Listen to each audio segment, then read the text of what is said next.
Hello everyone. We are here to prepare you to be excellent judges at the All Earth EcoBot Challenge Day on April 30th, coming up so soon at the Humble Civic Center. I'm going to introduce the subject and then turn you over to the people who will train you to be so effective on April 30th. First thing I want to say to you is, being a judge is fun. We already know that, you already know that, or you wouldn't be here. It's great fun because you get to judge how students and their teams have prepared robots to maneuver, encounter, and solve complicated difficulties on a board such as the one that you see here. You are going to be trained to score how the robots perform at each one of those tables. We all know that these children, the participants at EcoBot, want to grow up and be you. They want to be scientists, be engineers, and be people who create products and sell products all over the world. How are they going to be able to become these kinds of people? By interacting and learning from you, our judges, in the context of the fun that we call the EcoBot Challenge. Have a very, very good time on April 30th and plan to enjoy yourselves. Thank you for serving our community and for your love of children. Hi, my name is Joe Penites. Welcome to the All Earth EcoBot Challenge. The purpose of this video is a judges training video. And we have some very special guests here that are from Baylor College of Medicine that are going to be helping us with this judges training video. And I think it's worth pointing out that on an EcoBot team, there is anywhere from 4 to 6 kids. So here we have an EcoBot team that has been preparing for this entire year to get ready to make their robot work as well as it possibly can. So before we begin this training, I would like to have each one of my students here introduce themselves and kind of what it is that they do on their EcoBot team. Actually, I want to start with Tayo. Can you tell us a little bit about yourself, please? Hi, my name is Tayo. My position in my EcoBot team is the engineer. I built this robot to help itself navigate through the obstacles in order to complete each task. You're the head engineer, and you built this entire robot, or did you lead your team, or did you build it all yourself? I got help from my teammate. Very cool. Okay, so we have our head engineer here on the team. And Sam, can you tell us a little bit about who you are and what you did to prepare for the EcoBot game this year? So I'm Sam. My position on the team is the strategist. I get the ideas of what pieces to put on the robot so it would be easier to complete all the different tasks. Strategist. Sounds a little bit difficult. I'm not sure if I could even do that myself. Very good, Sam. Yafet, can you tell us a little bit about what your position is on the team? Hello, my name is Yafet, and on the team I am a programmer. I enjoy programming because you keep trying until you can finally accomplish your goal. And programming, I mean, do you program it on the robot, or how do you program your robot? You make the program on an electronic device and you send it to your robot. Electronic device being a laptop or a desktop computer? Use a laptop. So just a quick question, how many times do you think that you reprogram this thing before it actually gets the job done? Is it something where you reprogram it once or twice, or is it something where you have to reprogram it a bunch of times to get it to do what you want it to do? Naturally, you have to redo it a bunch of times unless you're very skilled at it. Yeah, absolutely. Thank you very much, Yafet. Over here to my left, I would like to start off with Rishi. Rishi, can you tell us a little bit about yourself, please? Hello, I'm Rishi, and my favorite part on EcoBot is being the engineer for my team. I like being the engineer because I like to see all the smart parts come together to make something that will accomplish all the tasks needed to complete this mission. So you're a builder, huh? Mm-hmm. Thank you very much, Rishi. And Rohan, can you tell us a little about yourself? Yeah, hi, my name is Rohan and I'm the programmer.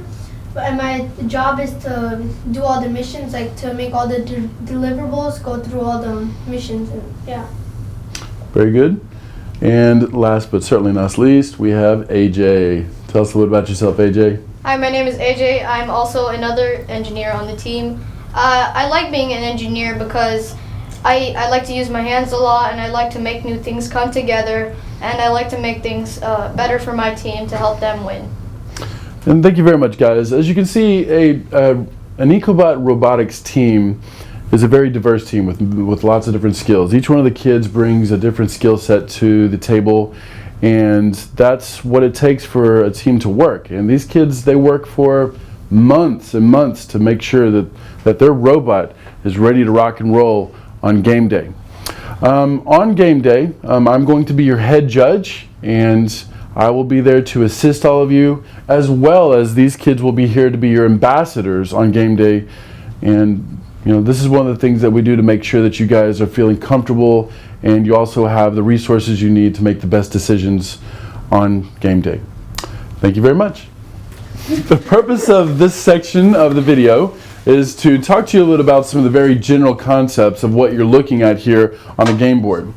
To begin with, I want to re-emphasize that an Ecobot team consists of anywhere from 4 to 6 kids, and they may be mixed up between girls and boys, or it might be an all-boys team or an all-girls team. Generally, they are 4th through 8th graders mixed into those different ages. A team may be from schools, religious affiliated groups, home schools, or private individuals just wanting to get into Ecobot with no affiliation at all.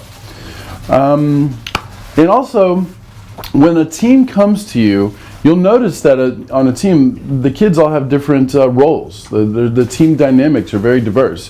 One student may be your engineer, another student may be your strategist, another one may be a programmer, another one may be the marketing manager.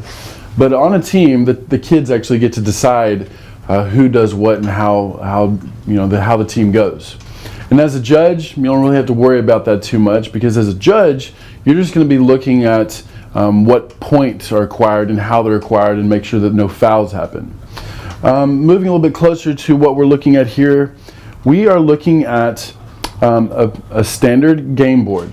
Now, what is missing on this game board today that you will see on April 30th is a wall, a 6-inch wall that goes all the way around this entire game board. We've removed it so we can actually see the game pieces a little bit better.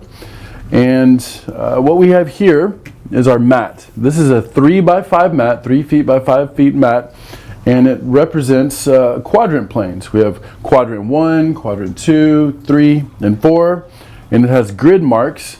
And this helps kids identify where their game pieces need to be located. Game pieces. What are game pieces? Over here, we have in quadrant 1, we have the dome, and it has a particular size. We'll get in more to that later. We have the arch, we have the cubes, and we have the H-Town box. At home base, we have the robot where it starts off on each one of its missions. Now the robot, it can actually go out on different missions, and we'll talk more about that here in a minute. It can go out on different missions in any order that it would like. And then it returns back to home base where kids can actually touch the robot. Now once the robot is outside of home base, and home base is marked by this black line, this 1-inch black line right here. Once the robot is outside of home base, the robot cannot be touched. Once the robot crosses back into home base, it may be touched. Here inside of home base, we also have what are called deliverables. Deliverables are items that the robot may be delivering to, let's say, the dome over here. Maybe for points, the robot's got to get a deliverable inside of the dome. Or maybe get a deliverable inside of the arch. This is what you're going to be seeing the robot do throughout its 2.5 minutes of running its program. All right. What we also have here is compasses.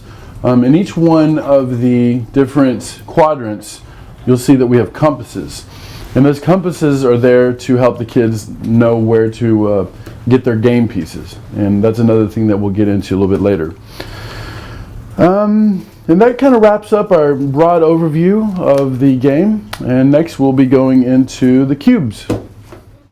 Here we have Tayo, who is going to be talking to us a little bit about his robots and telling us some different features about his robot so that you can get a better understanding of what it is that you'll be seeing on game day. Tayo, can you tell us a little bit about your robot, please? Okay, so there are 3 types of robots allowed in the EcoBot Challenge. This here is a NXT, and the older generation of the NXT will be a RCX, and the new version is EV3. Are all 3 of these robots, let me make sure I'm clear, are all 3 of these robots allowed in EcoBot this year? Yes, they are all Okay. allowed, but right here I have NXT. This is one of many features you'll see during the challenge. This is an ultrasonic sensor. It allows the robot to see any obstacles in its path. And what type of, so it allows things to see in front of its path? yes, And so, like, if the robot was driving towards this box, what's happening that would allow the robot to stop? so we can program it to like know if it sees an object in front of it, it will stop. And then if we add another program to it, we can make it push the cubes all the way back to know where to push it and when to stop, how many rotations. Very cool. Okay. And are there other sensors that the robot uses? There's many sensors, but only here I have the ultrasonic sensor. There's 4 more, Okay. and all of them help the robot to achieve its goal. Very good.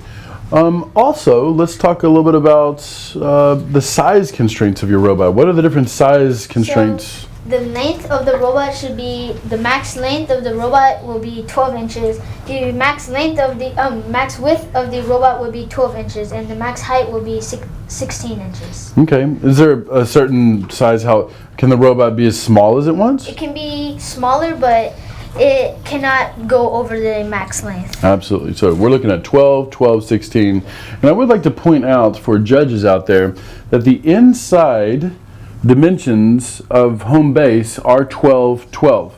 So if the robot exceeds the inside dimensions, then it would be breaking its parameters. Are there some other things that you would like to point out about your robot, Tayo?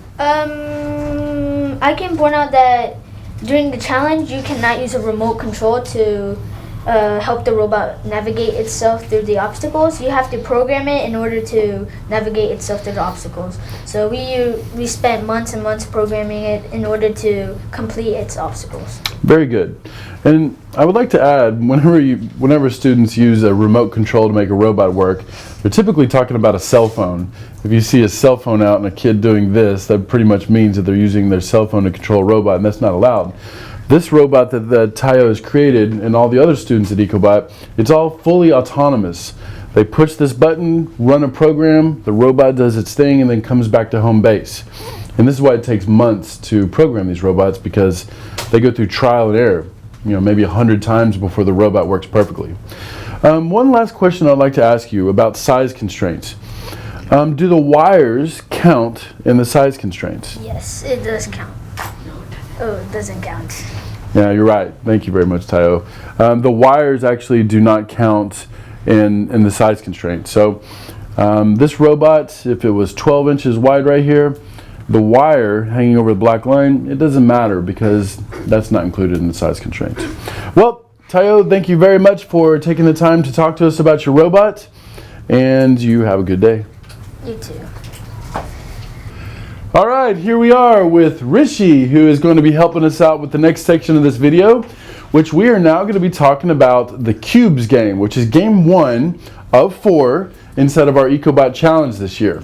Rishi, can you tell us a little bit about the Cubes game, starting with the placement of those cubes? Where do they go? Yes, sir. I can tell you all about it. All right.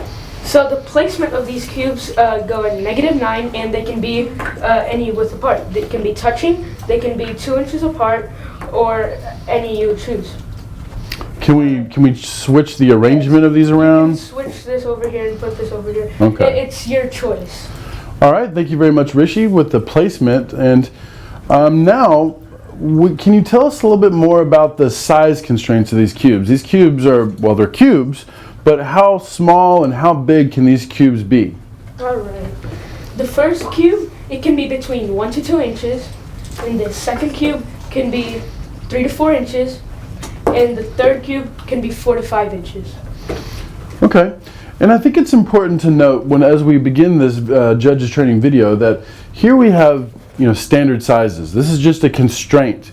The kids will be decorating these boxes to represent something of a metaphor or something symbolic.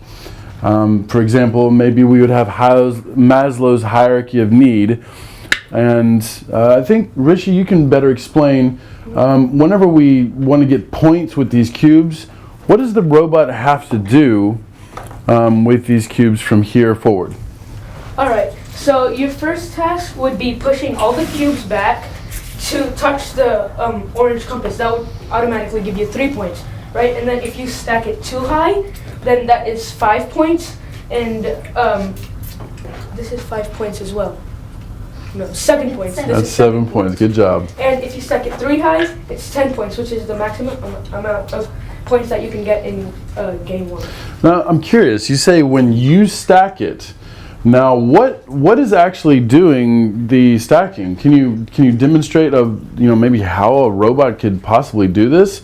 How is a robot going to get all of these cubes over here? And before you do that, as a participant, can I touch these cubes with my hand? No. What would happen if I touch them with my hand? You would get penalties. I'll get penalties. Oh my gosh. Okay. So the robot is going to be having to do the stacking and the pushing, correct? Yes, sir. Oh my gosh. So actually, you know what? Maybe we shouldn't show the viewers of what this robot actually does and how it does, because we don't want to give away any secrets, right? Yeah. Knuckles on that. Cool. All right, so you're gonna have to just be checking out later for how these robots really do the stacking and the pushing, and you're just gonna have to show up on April 30th if you would like to see that. All right, Rishi, thank you very much for talking to us about the cubes. Have a nice day, my friend. Hello, and welcome to the next section of our All Earth EcoBot training video for judges. Here we have Yafet. What's up, Yafet? Thank you very much for coming to help us out. And this next section, we're going to talk about the Arch. The Arch is game 2 of the All Earth EcoBot Challenge this year. And here we have the Arch, and our friend Yafet here is going to start off by telling us, where does this Arch begin? What's the starting place of the Arch? If you are behind home base, as I am, so behind quadrant 3 and quadrant 4, the arch must go at +7 by -10 in the very bottom right corner. Okay, there's a specific point on the arch that actually must be at that plot point. Where is that specific point? A specific point, or from here, is the bottom right, which is this corner right here. And that's got to be at what location? -10 and +7. -10, +7. Okay. Now that we've identified the placement of the arch, let's go in and talk a little bit about the size constraints, because this arch can actually change shapes. It's going to be turned into something. How tall? How wide? What's the width? What are we talking about here? Okay, so it can be up at the max 10 inches tall, Okay. 10 inches wide. 10 inches wide from here to here? Yes. Okay. And between here, it must be 4 to 8 inches. 4 to 8 inches in its width. Great. All right, now let's go into the meat and potatoes of the Arches game, and let's talk about how do you get points? What does the robot need to do in order for us to get points? And from what I remember, the robot can get either 1, 2, or 3 points. Can you show us how to get 1 point? What does the robot need to do? 1 point would be for a deliverable, which the robot has to push into the arch. So the robot pushes it on into the arch, just like that. If it's in the arch, then you get 1 point. Okay, so if it's touching the arch on the inside, you get 1 point. Well, what's the next level of points? How do we get 2 points? 2 points would be for the deliverable to go through the arch. Actually, very close. It's not only got to go through the arch, but it has to actually make it either touching the compass or inside of the compass. And so now, what if the robot was to just throw it through there and make it land in there by somehow throwing the robot in there? Would that be a legal move? Yes. Absolutely. There's no rule that says that you can't, right? Yeah. Okay. Now the toughest way to get points on the Arches game, to get 3 points for each deliverable item, is, well, Yafet, can you explain how that works out? Okay. So the way to get 3 points is by getting the robot and the deliverable through the arch. Like so. Like so. So we just pretended that the robot actually went through the arch with the object, so the deliverable item and the robot have both made it into the compass itself. And yes, of course, this is going to be a very difficult thing to see, but also it'll be very interesting to see as a judge all the different ways that you see robots going through that arch and dropping off those deliverable items. All right, Yafet, is there anything else you would like to add about the Arches game? I do not believe so. Well, okay. Hey, thank you very much for your time, and we'll see you at game day, right? Yeah. Hello, and welcome back to the third section of our judges training video. We're going to be talking about the dome. All right, and here to help us out, we have Rohan. Rohan, thank you very much for coming to help us out. And Rohan, can you start off by telling us, where does this dome begin? What is its placement constraints? Well, so you can put it anywhere in quadrant 1, so it just has to be touching you. But you can put it inside, outside, but it has to be touching quadrant 1. It's got to be touching quadrant 1's compass specifically, compass. correctly? Okay.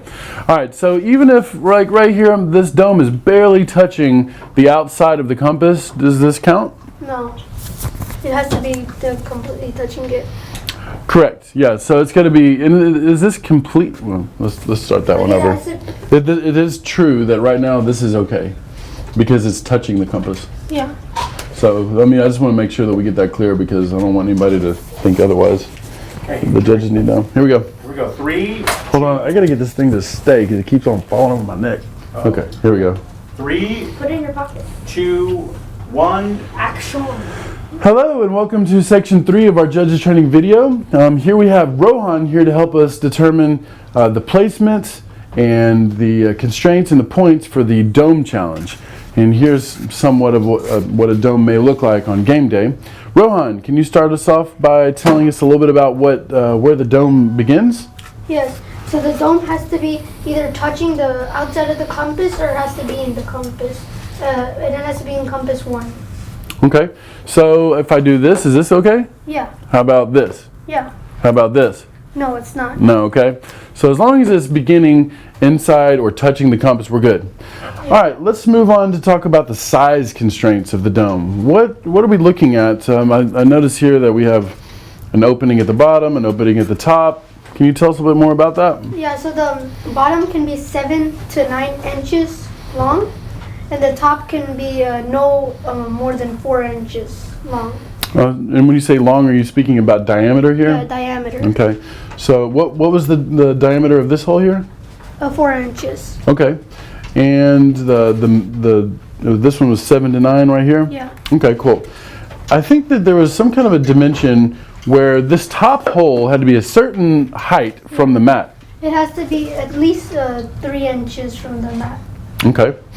All right, so if I built a volcano that had a very different convex type of a structure, would a volcano be okay? Yeah, it would be okay. Right. And I think so, because as long as it meets this hole right here and this constraint here and the height from the mat, as long as all those are met, then we're okay. Yeah. All right, so how do we get points? Can you tell us a little bit about that? Yeah. So if the robot takes a deliverable and puts it and it's touching the dome, that's 1 point. But then if it goes inside the dome, that's 2 points. And there are 5 deliverables, and each deliverable have to be at least more than 1 inch or more, and less than 4 inches. Okay, so this is between 1 and 4 inches, and it's no more than 4 inches in any one of its dimensions, and it's no less than 1, of course. So then this would be an appropriate thing to deliver, correct? Yes. So the robot, if it goes and this thing sticks right on the side, how many points is that? 1 point. And if it goes inside, how much is that? That's 2 points. All right, that's The easy max- enough, The right? max you can have is 10. Max you can have is 10 points. Well, that sounds easy enough. Rohan, is there anything else you'd like to add about the dome game? Yeah, that if the robot ever accidentally makes a dome go out of the compass, then it doesn't count anymore. Oh my gosh, you lose all your points if the dome leaves the compass. Yeah. Yes, that's a very important part that I hope nobody actually experiences. Rohan, thank you very much for your time and helping us understand this dome game a little bit better. Have a good day. Thank you. Here we have section 4 of our judges training video for the All Earth EcoBot Challenge. I would like to introduce to you Sam. Welcome, Sam. Thank you very much. Sam is going to be telling us about the H-Town box game here. And the H-Town box is one crazy looking structure. Sam, would you give us an idea of where does this structure begin? Where do we place this structure to start with? Well, this structure goes in the very, very corner. So the longest side, which is the A wall, the long end should go at the very edge, and it should be at the very, very edge. Okay, cool. So it seems like it's set. And let's talk a little bit about the size constraints of this crazy looking thing. What constraints do we work with here whenever we're building this thing? Well, the A wall, and then there's the B wall, and then there's the C wall, and then the D wall, which is the opening, as you can see. The A wall is 13 to 14 inches from here to here. The B wall is 8 to 10, and then the D wall and C wall, which are these two, are 4 to 6. Okay, what about the height of the overall object? How tall can this object be? 5 inches. It can be 5 inches tall. Great. And the opening here on the doorway, what are the constraints on this opening here? Okay, the opening of the doorway is kind of different. The distance between here and here is 2 to 3 inches. Okay. And then the distance from the ground to the top is 4 to 5. 4 to 5 inches. So this thing can actually change its shape quite a bit before it's placed, correct? Yes. Okay. And I'm sure we're going to see all kinds of different crazy structures showing up of what this turns into from the different participants. And these can be different themes. It doesn't have to be orange, which it probably won't, because all of the different games are supposed to be one main idea or theme that kind of interconnects. Okay. Can we talk a little bit about the points? Can you tell us what we have to earn points with here? Okay, so with the deliverables, if you deliver a point, okay, so if you get the robot and the deliverable, and you deliver it into the zone 3, which is zone 3, sorry, right here, this small piece right next to home base, and then zone 2 has 2 parts, on top and inside. And then there's zone 3, right here. Okay. Okay, so if you put it into zone 1, that's 1 point.